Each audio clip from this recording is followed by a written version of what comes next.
अस्सलाम वालेकुम दोस्तों। तो एक बहुत ही बड़ी ख़बर आई है उन लोगों के लिए जो लोग अभी दुबई में फंसे हुए हैं, यानी वो जाना चाहते थे सऊदी अरब या जाना चाहते थे कुवैत। तो उन लोगों के बारे में एक एक्सटर्नल अफेयर्स के जो मंत्री हैं, मिनिस्टर हैं, उन्होंने ट्वीट करके इसके बारे में जानकारी दी है। कोई अच्छी खबर नहीं है, लेकिन वो मैं आपके साथ शेयर करूंगा। और दूसरी बात यह है कि सऊदी अरब के अंदर जो वैक्सीन फेजर नाम की वैक्सीन रुक गई थी, जो डोज़ आ रही थी पहले सऊदी अरब के अंदर, वो दोबारा से शुरू हो गई हैं आनी। और बहुत जल्द जो है सऊदी अरब के अंदर लगभग 75% लोगों की वैक्सीन लग जाएगी। और इसके अलावा यानी सऊदी अरब जो है भारत से भी जो वैक्सीन है हमारे यहाँ की, उसको भी ख़रीद रहा है। तो सबसे पहले मैं आपको यहाँ पे दिखाना चाहूँगा, ये ट्वीट किया गया है जो एक्सटर्नल अफेयर्स के मिनिस्टर हैं मुरलीधरन, थोड़े ही देर पहले, लगभग 1 घंटे पहले उनकी तरफ से जो है ट्वीट किया गया है। और ये ट्वीट करके जो है उन्होंने जानकारी दी है, stranded Indian nationals on their way to Saudi Arabia and Kuwait via UAE who may require assistance for repatriation to India are advised to contact our consulate in Dubai or embassy at Abu Dhabi।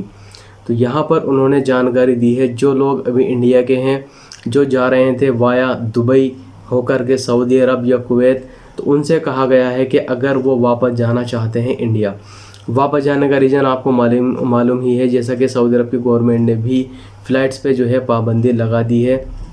और अभी वो जो पाबंदी लगाई गई है वो temporary suspension है, और वो कब उसको खोलेंगे, कितना टाइम लग जाएगा उसमें, इसके बारे में कोई भी जानकारी नहीं है। और इसके अलावा जो यानी दुबई की गवर्नमेंट है, उन्होंने फ्री एक्सटेंशन दी है लोगों को जिनकी वीज़ा यानी विज़िट वीज़ा एक्सपायर हो रही थी या होने वाली थी। लगभग 31 मार्च है, किसी की 20 मार्च है, किसी को यानी 1 महीना मिला, किसी को 15-20 दिन का जो है टाइम उसमें मिला है। यानी दुबई की गवर्नमेंट ने तो यानी एक्सटेंड कर दी हैं लोगों की वीज़ा जो एक्सपायर होने वाली थी। लेकिन यहाँ पे सबसे बड़ा मसला ये आ रहा है कि जो लोग अभी दुबई में यानी रुके हुए हैं, अब अगर कोई टाइम हो कि 15 दिन रुकना है या 20 दिन रुकना है तो कोई प्रॉब्लम नहीं है, इंसान जो है वहाँ पे मैनेजमेंट कर सकता है। लेकिन जो सऊदी अरब की गवर्नमेंट है, ख़ासतौर से अगर हम बात करें सऊदी अरब की, तो वहाँ की जो गवर्नमेंट ने ऐलान किया है वो टेम्परेरी सस्पेंशन है फ़्लाइट्स के ऊपर। उन्होंने ये जानकारी नहीं दी कि 15 दिन के लिए बंद कर रहे हैं या 1 महीने के लिए बंद कर रहे हैं। और बात रही यहाँ पे जो लोग कमेंट करके हमसे मालूम कर रहे हैं कि कब तक खुलेंगी जो फ़्लाइट हैं सऊदी अरब के लिए, तो इसके बारे में कोई भी जानकारी जो है अभी नहीं आई है, यानी किसी भी ऑथेंटिक सोर्स से इसके बारे में जानकारी नहीं आई है।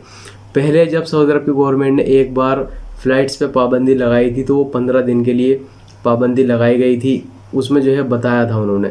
तो बहुत सारे हमारे भाई जो इंडिया से दुबई में गए थे सऊदी अरब जाने के लिए, तो वो वहाँ पे रुक गए थे, और 15 दिन के बाद यानी उनकी वीज़ा भी बढ़ाई गई थी, और उन्होंने जो है यानी जो होटल का ख़र्चा है, खाने का ख़र्चा है, वो वहाँ पे बर्दाश्त किया था। उसके बाद वो सऊदी अरब चले गए थे। लेकिन अभी यहाँ पर फ़्लाइट खुलने के बारे में कोई जानकारी नहीं आई है। तो ये एक्सटर्नल अफेयर्स के जो मिनिस्टर हैं उन्होंने यहाँ पर ये जानकारी दी है कि जो अभी इंडियन फंसे हुए हैं दुबई के अंदर, जो सऊदी अरब जाना चाहते थे, तो वो अगर वापस जाना चाहते हैं इंडिया, यानी आपने जो है 80,000 90,000 रुपये लगाए, लेकिन अब जो है कोई पता नहीं है, वहाँ पे 1 महीना लगे, 15 दिन लगे, कल खुल जाए, परसों खुल जाए, क्योंकि सऊदी अरब की गवर्नमेंट ने कोई इसके बारे में पक्की जानकारी दी नहीं है फ़्लाइट्स के बारे में। तो यहाँ पर उन्होंने जानकारी ये दी है कि अगर आप जो है जाना चाहते हैं वापस इंडिया, तो जो दुबई के अंदर कौंसलेट है वहाँ पे आप कांटेक्ट कर सकते हैं जाकर, या जो एम्बेसी है अबू धाबी के अंदर वहाँ पर आप जा सकते हैं, इंडियन एम्बेसी, तो वो आपकी मुमकिन मदद करेंगे वापस भेजने के लिए। लेकिन जो लोग यानी 80,000 रुपये लगा के गए, 90,000 रुपये लगा के गए, तो उनका तो ये बहुत बड़ा एक नुकसान हुआ है। बल्कि इंडियन गवर्नमेंट को यहाँ पे ये होना चाहिए था कि जो लोग अभी दुबई में फंसे हुए हैं वो सऊदी अरब की गवर्नमेंट से बात करते या कुवैत की गवर्नमेंट से बात करते कि जो लोग हमारे यहाँ पे फंसे हुए हैं, ताकि उन लोगों को जो है भेजा जा सके। और इसके अलावा जो दूसरी खबर है वो ये है, जो मिनिस्ट्री ऑफ हेल्थ के मिनिस्टर हैं डॉक्टर तौफीक अल रबिया, उन्होंने इसके बारे में जानकारी दी है कि जो फेजर नाम की वैक्सीन थी सऊदी अरब के अंदर कुछ वजह से जो है वो रुक गई थी, नहीं आ रही थी उसकी सप्लाई, तो अब दोबारा से आना शुरू हो गई है। और सऊदी अरब के अंदर जो कोरोना सेंटर खोले गए थे, वैक्सीनेशन का काम यानी चल रहा था, वो रुक गया था बीच में वैक्सीन ना मिलने की वजह से। तो अल्हम्दुलिल्लाह यहाँ पे जो है एक अच्छी खबर आई है। हो सकता है कि यानी जितनी जल्दी जो है वैक्सीनेशन का काम शुरू होगा सऊदी अरब के अंदर, यानी लगभग 75% जो है लोगों को वैक्सीन लगाने का जो है एक प्लान बनाया है सऊदी अरब की गवर्नमेंट ने कि जल्दी से जल्दी जो है लोगों को वैक्सीन लग जाए, ताकि जो ज़िंदगी है वो आम रूटीन पे आ सके। तो यहाँ पर जो है उन्होंने ये जानकारी दी है कि सऊदी अरब के अंदर दोबारा से वैक्सीनेशन का काम शुरू हो गया है। वैक्सीन के लिए सेंटर खोले गए थे, वहाँ पे दोबारा से वैक्सीन लगना शुरू हो गई है। और लोगों से उन्होंने अपील भी की है कि वो अपना रजिस्ट्रेशन कराएं सेहती एप्लीकेशन पे, माई हेल्थ एप्लीकेशन पे, और वैक्सीन लगवा सकते हैं।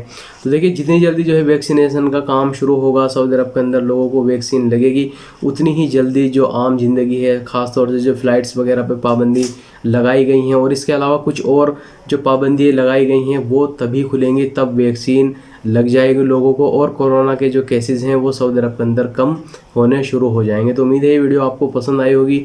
वीडियो देखने के लिए बहुत बहुत शुक्रिया।